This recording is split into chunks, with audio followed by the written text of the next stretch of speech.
नमस्कार दोस्तों, स्वागत है आपका एक बार फिर से हमारे इस नए वीडियो में, जिसमें हम कक्षा 10 अर्थशास्त्र का अध्याय नंबर 3 पढ़ेंगे। तो आपकी किताब का नाम क्या है? आर्थिक विकास की समझ, जिसमें हम तीसरे अध्याय पर चलते हैं आज। मुद्रा एवं साख, मनी एंड क्रेडिट। मुद्रा एवं साख, मनी एंड क्रेडिट। सबसे पहले हम समझेंगे मुद्रा का विकास कैसे हुआ। ठीक है, एवोल्यूशन ऑफ मनी, मुद्रा का विकास कैसे हुआ। तो सबसे पहले आपको जानना होगा कि इसके पीछे कारण क्या रहे। तो सबसे पहले यह देखेंगे हम लोग कि मुद्रा के विकास के पीछे जो कारण है, तो सबसे पहले एक सिस्टम हम लोग जानेंगे जिसे कहते हैं बार्टर सिस्टम। हिंदी में से बोलते हैं वस्तु विनिमय प्रणाली। वस्तु विनिमय प्रणाली यह क्या है? तो जैसे मुझे यहां पे मान लेते हैं, मुझे क्या, यह मान लेते हैं एक गांव है जहां पे ए बी सी डी 4 घर हैं और मान लेते हैं 4 लोग हैं, रहते हैं। अब मान लेते हैं इसने उत्पादन किया रुई का, इसने उत्पादन किया गेहूं का, इसने उत्पादन किया दाल का, और इसने उत्पादन कर लिया मान लेते हैं चावल का। ठीक है, इस प्रकार से चारों ने अलग अलग वस्तुओं का उत्पादन किया। अब यहां पे क्या होगा, मान लेते हैं जिसने चावल का उत्पादन किया, इसे आवश्यकता है रुई की, और जिसने रुई का उत्पादन किया उसे आवश्यकता है चावल की। तो यह दोनों लोग आपस में क्या कर लेंगे? वस्तु का विनिमय कर लेंगे, एक दूसरे से वस्तु को एक्सचेंज कर लेंगे। बदलना, एक्सचेंज करना, जैसे आजकल आप लोग एक्सचेंज करके मोबाइल नया लेते होंगे। ठीक है, पुराना मोबाइल एक्सचेंज करके नया मोबाइल लेते हैं। इसी प्रकार से अपना यह चावल यानी कि एक वस्तु देकर इसकी दूसरी वस्तु को ले रहा है। इसे कहते हैं वस्तु विनिमय प्रणाली या फिर कहते हैं बार्टर सिस्टम। ठीक है, अब मान लेते हैं बी को गेहूं बी ने किसका उत्पादन किया है? गेहूं का। अब इसे आवश्यकता है किसकी? चावल की। तो यह क्या करेगा? बी जो है डी से चावल ले लेगा, और चावल वाले को यानी डी को आवश्यकता है गेहूं की, तो यह इससे गेहूं ले लेगा। ठीक है, तो इस तरह से वस्तु विनिमय प्रणाली काम करती थी। तो इसकी कुछ समस्याएं हैं, जैसे कि दोनों की आवश्यकताएं मेल खानी चाहिए। दोनों की आवश्यकताएं मेल खानी चाहिए। अगर दोनों की आवश्यकताएं मेल नहीं खाएंगी तो यहां पर वस्तु विनिमय प्रणाली तो फेल हो जाएगी। ठीक है, और यह फेल भी हो गई, और उसके बाद इसीलिए मुद्रा का क्या हुआ है? विकास हुआ है। तो पहले हम समझते हैं जो बार्टर सिस्टम है वह क्या है, उसके बाद हम देखेंगे इसकी कमियां क्या है, और फिर देखेंगे कि मुद्रा का विकास क्यों हुआ। ठीक है, तो आइए सबसे पहले लिखते हैं यहां पे थोड़ा सा वस्तु विनिमय प्रणाली। प्राचीन काल में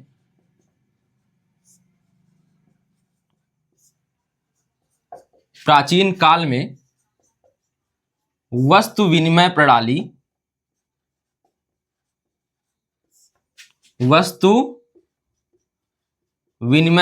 प्रणाली यानी बार्टर सिस्टम,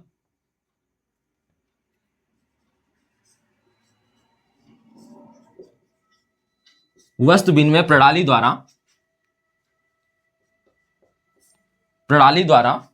वस्तुओं एवं सेवाओं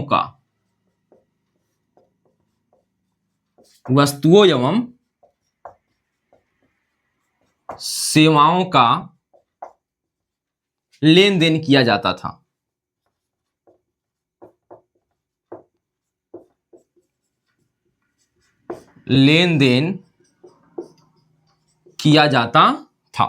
ठीक है, प्राचीन काल में वस्तु विनिमय प्रणाली द्वारा वस्तुओं एवं सेवाओं का लेन देन किया जाता था। आपने वस्तु को तो समझ लिया, सेवाओं को कैसे समझेंगे? जैसे पहले गुरुकुल व्यवस्था चलती थी, लोग पढ़ने जाते थे गुरुकुल में, तो वहां पे जो गुरु थे वह गुरु दक्षिणा लेते थे, और वहां पे आपने कभी भी नहीं देखा होगा गुरु दक्षिणा में वह लोग सोने की मुहरें लिए हों या फिर पैसे लिए हों। वह क्या लेते थे?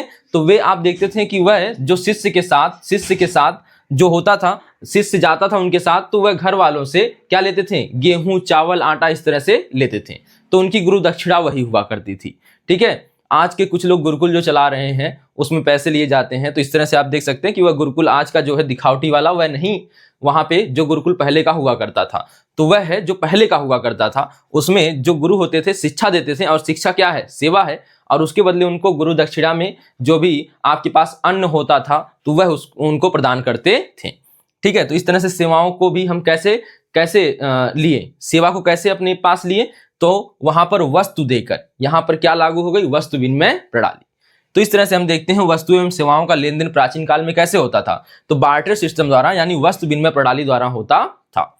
अब इसकी कुछ समस्याएं हैं, अच्छा आपने गांव में देखा भी होगा, समस्याओं को पहले देखते हैं बाद में, पहले गांव में देखा होगा कि कुछ लोगों को आवश्यकता होती थी, मान लेते हैं यह ए है और यहां पे दो लोगों को मान लेते हैं, यह है एक व्यक्ति, यह दूसरा व्यक्ति, ठीक है, यह ए है और यह है बी है। इसने उत्पादन कर लिया गेहूं का उत्पादन क्या किया, मान लेते हैं कि इसके पास अतिरिक्त गेहूं है, अतिरिक्त क्या है, गेहूं है, और इसके पास अतिरिक्त चावल है। अभी जो समझा था उसी एग्जांपल को एक बार दोहराते हैं, अतिरिक्त क्या है, चावल है, ठीक है। अब यह क्या करेगा, इससे एक आध बोरी चावल ले लेगा, एक आध बोरी चावल ए ले लेगा और बी इससे एक आध बोरी क्या ले लेगा, गेहूं। इस प्रकार से इनका विनिमय हो गया, एक बोरी चावल के बदले एक बोरी गेहूं का। इसे वस्तु विनिमय प्रणाली के अंतर्गत रखा जाएगा। लेकिन क्या यह बताइए, क्या यह उचित है, क्या चावल और गेहूं के मूल्य समान हैं? नहीं है, वर्तमान में तो कतई नहीं है। तो इस तरह से अगर यह प्रणाली के तहत विनिमय होता है तो यहाँ पे मूल्य निर्धारण की समस्या आती है।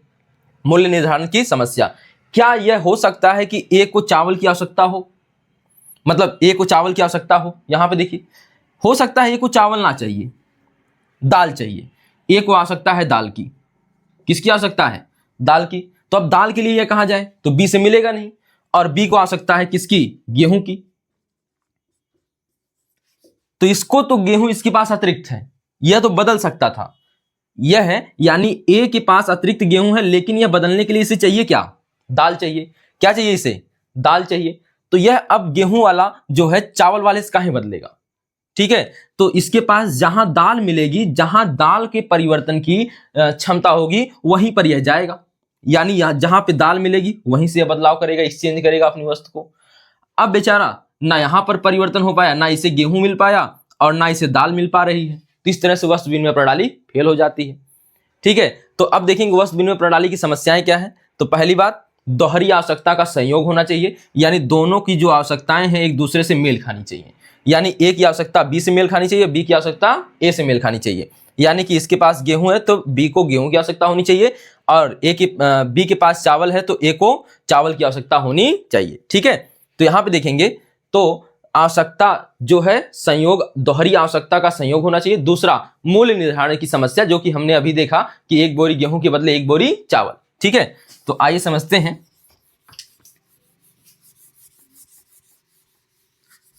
वस्तु विनिमय प्रणाली की समस्याएं।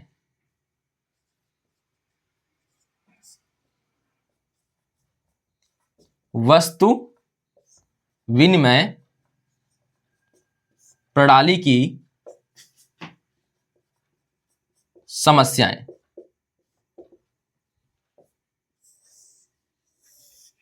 तो दो समस्याएं हैं। पहली,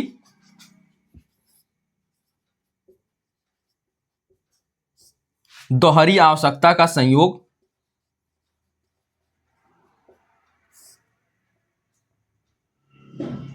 दोहरी आवश्यकता का संयोग होना।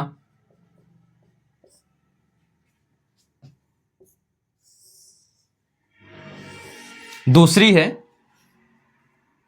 मूल्य निर्धारण की समस्या,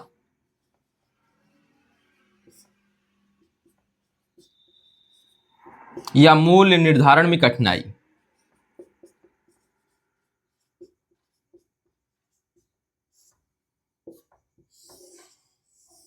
मूल्य निर्धारण में कठिनाई। तो दोहरी आवश्यकता का संयोग का मतलब आप समझ चुके हैं कि अगर ए को जो वस्तु चाहिए वह बी के पास होनी चाहिए और जो बी को चाहिए वह ए के पास होनी चाहिए, इसे कहते हैं दोहरी आवश्यकता का संयोग, ठीक है। तो वस्तु विनिमय प्रणाली में वस्तु विनिमय प्रणाली में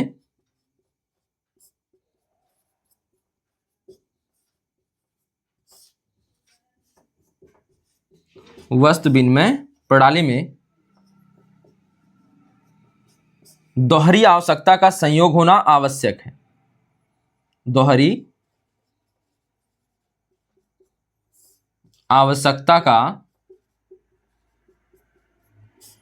संयोग होना आवश्यक है।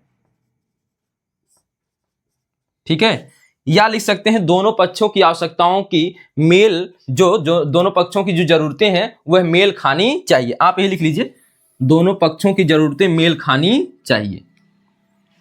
लिख सकते हैं वस्तु विनिमय प्रणाली में, वस्तु विनिमय प्रणाली में दोनों पक्षों की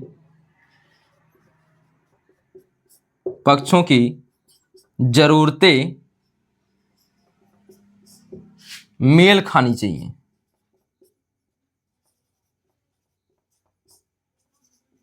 मतलब यहां मेल खाने से है कि एक को जो चाहिए वह बी के पास हो, बी को जो चाहिए वह किसके पास हो, ए के पास हो। तो इस तरह से हम देखेंगे वस्तु विनिमय प्रणाली में दोनों पक्षों की जरूरतें मेल खानी चाहिए। अगर और ऐसा मुख्यतः मिलता नहीं है, ठीक है, पूरे गांव भर में मान लेते हैं किसी व्यक्ति को दाल चाहिए और उसके पास गेहूं है, ठीक है, पूरे गांव भर में गेहूं वाला खोज लिया, क्या किसी को गेहूं चाहिए जो मुझे दाल दे सके, तो ऐसा कोई नहीं मिला। तो यहां पर बताइए आवश्यकताएं मेल नहीं खाई, दोनों पक्षों की आवश्यकताएं मेल नहीं खाएं, जरूरतें मेल नहीं खाई, इसलिए बेचारा वस्तु विनिमय नहीं कर पाएगा। ठीक है, अगर किसी तरह से उसको यह व्यवस्था हो जाए कि वह कोई चीज ऐसी अर्जित कर ले जो हर चीज को खरीद सके, ऐसी चीज उसे बना दी जाए, दे दी जाए कि जिससे वह हर चीज खरीद सके, जिसे मुद्रा कहेंगे। फिर इसी को लेकर आएगा कि इन्हीं समस्याओं को दूर करने के लिए किसका विकास होता है, मुद्रा का विकास होता है। दूसरी समस्या क्या है, मूल्य निर्धारण में कठिनाई। तो यहां पे लिखेंगे वस्तु विनिमय प्रणाली में, वस्तु विनिमय प्रणाली में वस्तुओं के मूल्य निर्धारण में, वस्तुओं के मूल्य निर्धारण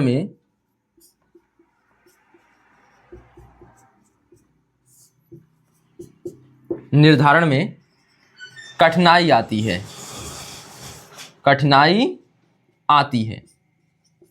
ठीक है, अब यहां पे मान लेते हैं यह ए है और यह मान लेते हैं बी है। अब इसके पास सरसों का साग है, साग समझ रहे होंगे, सरसों का क्या है, साग है, और इसके पास चावल है। ठीक है, चावल है। अब कैसे यहां पर यह आपस में परिवर्तित करें कि दोनों का हिसाब बराबर हो जाए। अगर यह करते हैं कि एक बोरा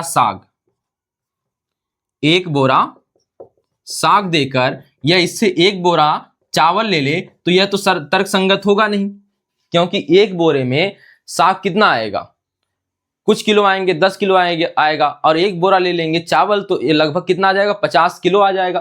तो 50 किलो से ऊपर आ सकता है, कुंटल तक भी आ सकता है। तो अब बताइए, अब 10 किलो साग एक बोरी में आ गया, और उसके बाद एक बोरे में आ गया 10 किलो, अधिकतम मान लेते हैं 20 केजी आ गया, और यह कितना हो गया, लगभग 1 कुंटल हो गया। तो वजन के हिसाब से भी यह तर्क संगत नहीं है, और इसका मूल्य भी कितना होगा, मान लेते हैं 20 केजी साग है तो इसमें कितना मूल्य हो जाएगा, मान लेते हैं 500 हो जाएगा, और 1 कुंटल चावल है तो इसका मूल्य और ज्यादा जाएगा, मान लेते हैं कितना हो गया, 1 कुंटल चावल का अगर ये 27 रुपए मान के चले तो किलो में, तो हो जाएगा 2700 के लगभग आ जाएगा। अब बताइए 500 की जगह पे 2700 का परिवर्तन हो रहा है। यहां पर हम वस्तुओं का जब विनिमय करते हैं तब यहां पर हम मूल्य का निर्धारण नहीं कर पाते हैं। ठीक है, तो इस तरह से आप देखेंगे यह तर्क संगत नहीं है। इन्हीं समस्याओं को दूर करने के लिए किसका विकास होता है, मुद्रा का विकास होता है। तो हम नीचे जो लाइन आएगी लिखेंगे स्टार बनाकर, उपरोक्त समस्याओं को दूर करने के लिए, उपरोक्त समस्याओं को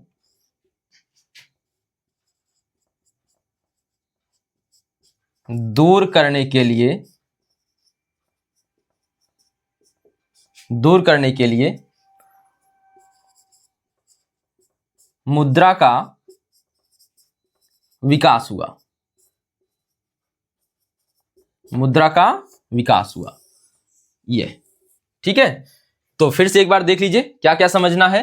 तो मुद्रा का विकास हमको समझना है कैसे हुआ है। तो पहले आपको यह जानना है कि प्राचीन काल में जो वस्तुओं एवं सेवाओं का लेन देन होता था वह किस प्रणाली के तहत होता था, वस्तु विनिमय प्रणाली यानी बार्टर सिस्टम के द्वारा हुआ करता था। अब इसकी समस्याएं थी, दो समस्याएं थी, दोहरी आवश्यकताओं का संयोग होना चाहिए और वो मूल्य निर्धारण में कठिनाई आती थी, तो दोहरी आवश्यकता का संयोग काफी मुश्किल से मिलता था और मूल्य निर्धारण में भी क्या आती थी, समस्या आती थी। तो यहाँ पर इसके बाद हमने देखा इन्हीं समस्याओं को दूर करने के लिए मुद्रा का विकास हुआ। इसको सबसे पहले आप इसको उतार लेंगे और इसके बाद हम समझेंगे कि वर्तमान में मुद्रा के क्या क्या स्वरूप हैं, मुद्रा के क्या क्या रूप हैं, ठीक है। तो इसको लिखिए जल्दी। तो अब आइए देखते हैं मुद्रा के आधुनिक रूप।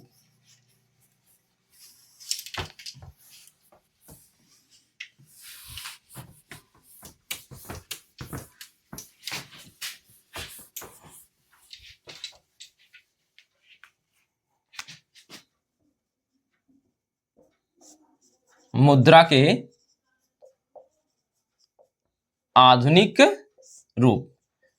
तो देखिए जो आपकी किताब में दिए गए हैं मुद्रा के आधुनिक रूप वह दो दिए गए हैं, लेकिन काफी हैं। तो सबसे पहले यही दो देखते हैं जो आपकी किताब में है। तो सबसे पहला है करेंसी। जिसके तहत आते हैं सिक्के और नोट, सिक्के व नोट आते हैं, कागजी नोट, ठीक है। सिक्के और कागजी नोट आप पूरा लिख सकते हैं, कागज के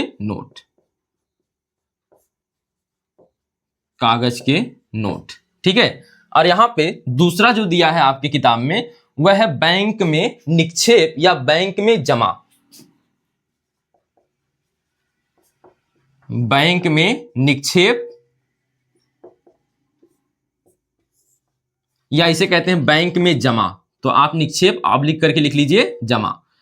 अब जो बैंक में आप पैसा जमा करते हैं खाता खुलवाकर, उसे क्या समय पर निकाल भी सकते हैं? बिल्कुल निकाल सकते हैं, इसलिए इसे कहते हैं मांग जमा। इसका दूसरा नाम क्या है? मांग जमा।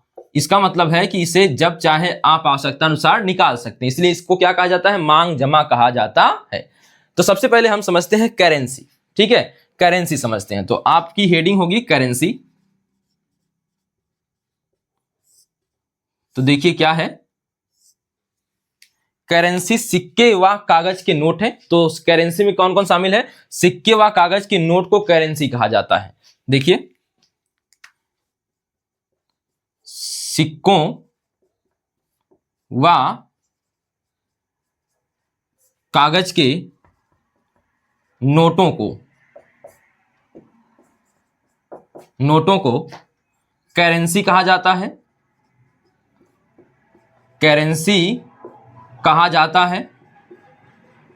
ठीक है। करेंसी कहा जाता है। यह किसी मूल्यवान धातु से नहीं बना होता है। देखिए ये किसी मूल्यवान धातु से नहीं बनाए जाते हैं,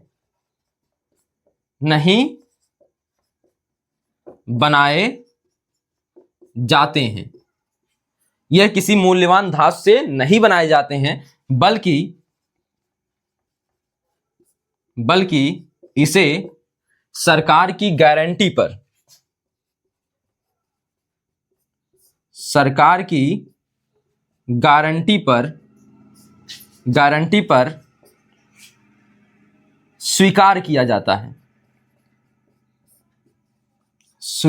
किया जाता है।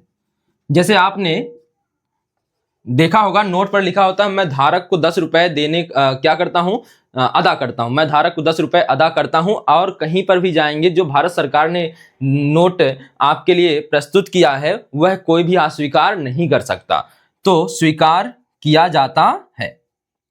देख लीजिए फिर से, देखिए सिक्कों व कागज के नोटों को करेंसी कहा जाता है। ये किसी मूल्यवान धातु से नहीं बनाए जाते हैं, बल्कि इसे सरकार की गारंटी पर स्वीकार किया जाता है। इन्हें कर लेंगे, ठीक है, इन्हें सरकार की गारंटी पर स्वीकार किया जाता है, ठीक है। अब भारत में इसका नियामक कौन है? करेंसी का नियामक यानी करेंसी को रेगुलेट कौन करता है? वह है आरबीआई। कौन रेगुलेट करता है? आरबीआई। लेकिन सिक्के छापने का अधिकार जो है वह भारत सरकार के पास है। तो आप देखिए यहाँ पे देखिएगा। अच्छा एक चीज और, यहाँ मूल्यवान धातु से नहीं बनाए जाते हैं, इसे ना इसीलिए कहा जाता है टोकन मनी। क्या कहा जाता है? टोकन मनी, सांकेतिक मुद्रा, सांकेतिक मुद्रा। आप बताइए जो कागज का टुकड़ा आपका नोट छपा हुआ आया है 100 रुपए जिसपे लिखा है, जिसपे 500 लिखा है, जिसपे 2000 लिखा है, वह कितने का है? क्या उस कागज में 2000 की लगी होगी जो भी कीमत है आई होगी? नहीं, मुश्किल से 1 रुपए 2 रुपए आती है। तो आपको वह 2000 का ब्यौरा देता है, यानी 2000 की सामान खरीदने की क्षमता देता है, इसलिए उसे टोकन मनी कहा जाता है। और वह भारत में कोई भी व्यक्ति मना नहीं कर सकता स्वीकार करने से, यानी अगर अस्वीकार करता है कोई व्यक्ति उससे लेने से तो उसे दंडित किया जा सकता है। ठीक है, तो यहां पर देखेंगे हम लोग कि सरकार की गारंटी है कि उसे स्वीकार करना ही पड़ेगा, सरकार को भी और हर व्यक्ति को भी, कोई अस्वीकार नहीं कर सकता है। ठीक है, अगर कोई अस्वीकार करता है तो आप सीधे कोर्ट में जा सकते हैं। अब यहां पे देखिए भारत में सिक्के छापने का अधिकार, सिक्के छापने का अधिकार, सिक्के छापने से बेहतर है कि ढालना लिख सकते हैं आप। ठीक है, सिक्के छापने का अधिकार भारत सरकार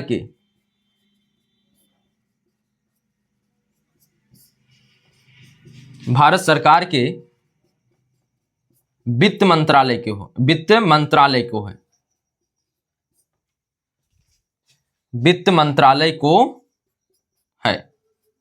एक चीज और जानेंगे, सिक्के के साथ साथ 1 रुपए की नोट, सभी नोट जो छापता है वह आरबीआई छापता है, लेकिन सिक्का सभी कौन छापता है? भारत सरकार। ठीक है, जब आरबीआई को आवश्यकता होती है तो भारत सरकार से कहती है और भारत सरकार का वित्त मंत्रालय उसे सिक्कों की आपूर्ति करता है। लेकिन 1 रुपए की नोट पर संशय आ जाता है कि जो नोट है 1 रुपए की वह भी भारत सरकार छापती है, तो यहां पे लिख लेंगे कोष्टक में 1 रुपए की नोट भी भारत सरकार छापती है। तो 1 रुपए की नोट बड़ी मुश्किल से देखने को मिलती है आजकल। 1 रुपए की नोट भारत सरकार ही छापती है। भारत सरकार छापती मतलब इसका कौन सा मंत्रालय? वित्त मंत्रालय। ठीक है, भारत सरकार ही छापती है। आगे अब इसके बाद दूसरा नोट क्या है आपका? तो यहां पर देखेंगे जो नोट है, कागज के नोट, इसे कौन छापता है? इसे छापने का अधिकार है आरबीआई को। तो जो नोट है 1 रुपए से अधिक का, तो आप लिख सकते हैं 1 रुपए से अधिक जितने भी नोट आएंगे, 1 रुपए से अधिक, यानी 1 रुपया नहीं शामिल है, 1 रुपए से अधिक के नोटों को छापने का कार्य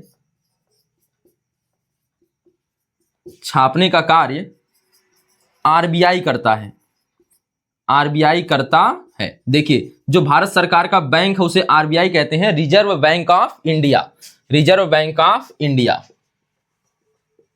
रिजर्व बैंक ऑफ इंडिया, इसे कहते हैं भारत सरकार का बैंक, भारत सरकार का बैंक। ठीक है, तो अब देखिए सबसे पहले तो सिक्कों व कागज के नोटों को करेंसी कहा जाता है। ये किसी मूल्यवान धातु से नहीं बनाए जाते हैं, बल्कि इन्हें भारत सरकार की गारंटी पर स्वीकार किया जाता है। ठीक है, भारत में जो है, भारत में सिक्के छापने का अधिकार भारत सरकार के वित्त मंत्रालय को है। और क्या है, इसके साथ देखना है कि 1 रुपए की नोट भारत सरकार ही छापती है। आगे देखिए 1 रुपए से अधिक के नोटों को छापने का कार्य आरबीआई करता है। और सभी करेंसीज का नियामक कौन है, यानी रेगुलेटर कौन है, यानी इसको नियंत्रित कौन करता है? तो यह करता कौन है? आरबीआई। ठीक है, नियमित कौन करता है? आरबीआई करता है। तो रेगुलेशन का कार्य किसका है? आरबीआई का है। ठीक है, तो यहां पर हमने देखा आधुनिक रूप कौन सा है, तो सबसे पहले देख लिया करेंसी। अब फिर देखेंगे बैंक में निक्षेप। तो सबसे पहले इसे उतार लीजिए। तो अब आइए देखते हैं बैंक में निक्षेप या जमा।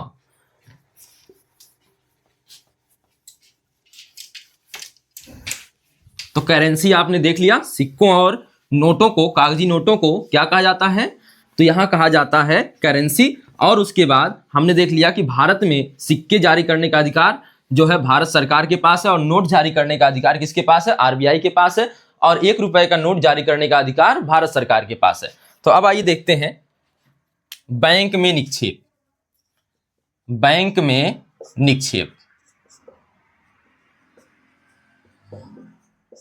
ठीक है, बैंक में निक्षेप। अब देखिए, जो भी आपके पास अतिरिक्त धन आता है तो आप उसे क्या करते हैं? सुरक्षित रखने के लिए बैंकों में जमा कर देते हैं, ठीक है। ज्यादातर क्या होता है, जो महीने के आखिर में वेतन पाते हैं उनके पास अतिरिक्त नगद होता है, और उस नगद को वह कहाँ रखते हैं? बैंकों में जमा कर देते हैं, ठीक है। और बैंकों में जमा करने के बाद, बैंकों में जमा करने को ही यहाँ का क्या कहा जाता है? जो बैंक में जमा हो गई धनराशि उसे कहा जाता है बैंक में जमा निक्षेप, या बैंक में जमा कहा जाता है, या बैंक में निक्षेप कहा जाता है, जिस पर बैंक ब्याज भी देता है, यानी जिसे सूद कहते हैं, ठीक है। और इसके बाद उनका धन भी सुरक्षित रहता है, और इससे निकालने की बैंक सुविधा भी देता है, इसलिए इसे मांग जमा कहा जाता है। तो आइए समझते हैं इसको, बैंक में निक्षेप या बैंक में जमा, ठीक है। तो आइए देखिए, तो महीने के आखिर में, महीने के आखिर में, आखिर में वेतन वाले मजदूर या कर्मचारियों लिख लेंगे, मजदूरों या कर्मचारियों के पास अतिरिक्त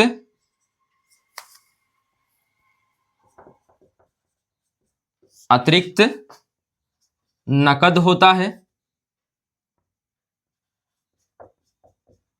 अब देखिए, नकद को क्या बोलते हैं? कैश बोलते हैं। नकद होता है जिसे वे बैंकों में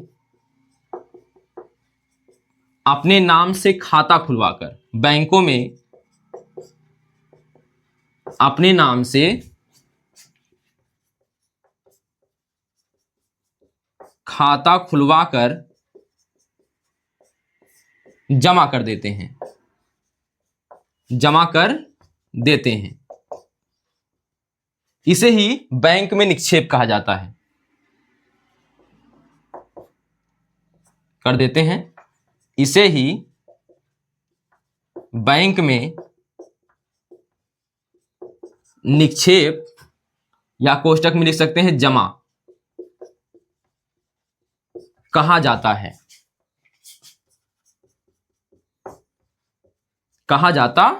ठीक है। तो अब यहां पर एक चीज और देखिए, तो यहां पर आप लिख सकते हैं कि इनका धन यहां क्या रहता है? सुरक्षित रहता है।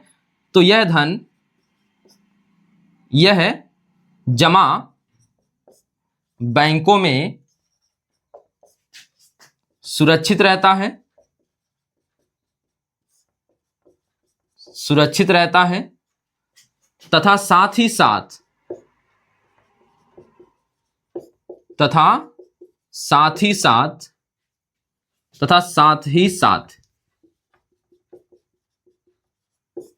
बैंक इस पर सूद भी देते हैं।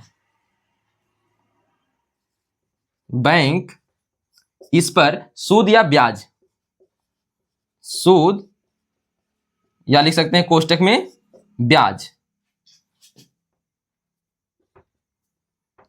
सूद भी देते हैं, ठीक है। सुरक्षित तो है ही, प्लस उस पे आपको अतिरिक्त धन भी मिल जाएगा। जितने समय के लिए जमा रहेगा उसके हिसाब से आपको बैंक रेट चलती है, उसके हिसाब से आपको ब्याज मिल जाएगा, सूद मिल जाएगा, ठीक है। यह जमा बैंकों में सुरक्षित रहता है, तथा साथ ही साथ बैंक इस पर सूद भी देते हैं, ठीक है। यह हो गया आपके पास। और एक चीज जानिए, यह आवश्यकता अनुसार कभी भी निकाला जा सकता है। तो आवश्यकता अनुसार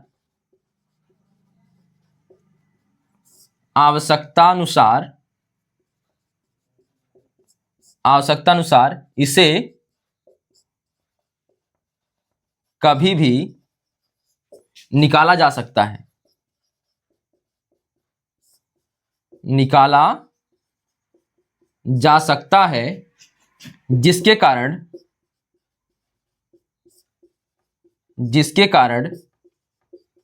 इसे जमा मांग कहते हैं, मांग जमा कहते हैं, मांग जमा कहते हैं। ठीक है, मांग जमा कहते हैं।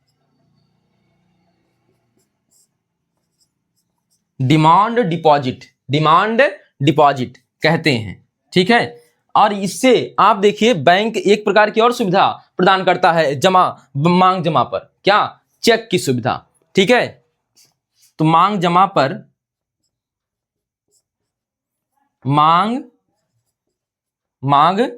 पर चेक निर्गत करने की सुविधा है। चेक निर्गत एक तरह से लिख सकते हैं आप, एक मिनट, एक दिलचस्प सुविधा प्रदान करता है। मांग जमा पर बैंक एक दिलचस्प सुविधा प्रदान करता है,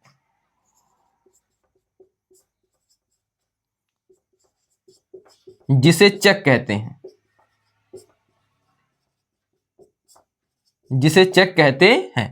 इसमें क्या होगा, चेक किसे कहेंगे, तो इसे अभी हम परिभाषा के रूप में लिखेंगे, केवल सुन लीजिए। अभी जो चेक होता है, हम इसके द्वारा किसी अन्य व्यक्ति को बिना पैसे को बैंक से निकाले उसको दे सकते हैं, उस चेक से उसको भुगतान कर सकते हैं। ठीक है, तो वहां पर दोनों के नाम लिखे होते हैं, किसके बैंक से पैसा निकालना है और कितनी राशि निकालनी है भी मेंशन होगा, और तीसरी चीज जिसको देना है उसका नाम मेंशन होगा। तो यहाँ पे देखिए, तो बैंक में निक्षेप क्या है, तो महीने के आखिर में वेतन वाले मजदूरों या कर्मचारियों के पास अतिरिक्त धन रहता है, नकद रहता है, जिसे वे बैंकों में अपने नाम से खाता खुलवाकर जमा कर देते हैं। इसे ही बैंक में निक्षेप कहा जाता है।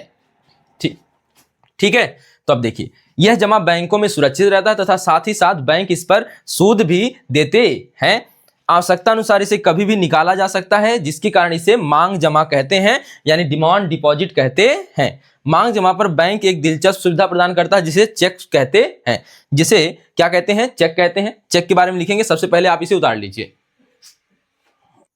तो अब आइए देखते हैं चेक क्या है।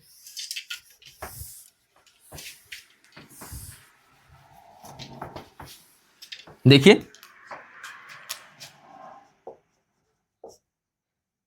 चेक, तो चेक एक ऐसा कागज है, चेक एक ऐसा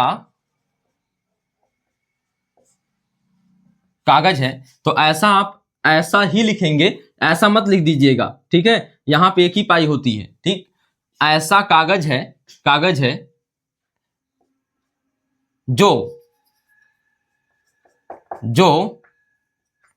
बैंक को किसी व्यक्ति के खाते से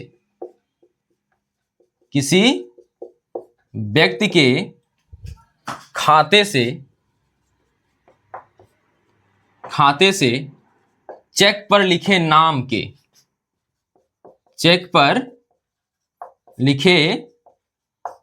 के किसी दूसरे व्यक्ति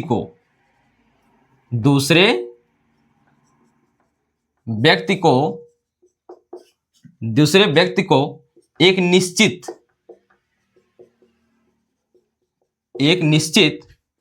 धनराशि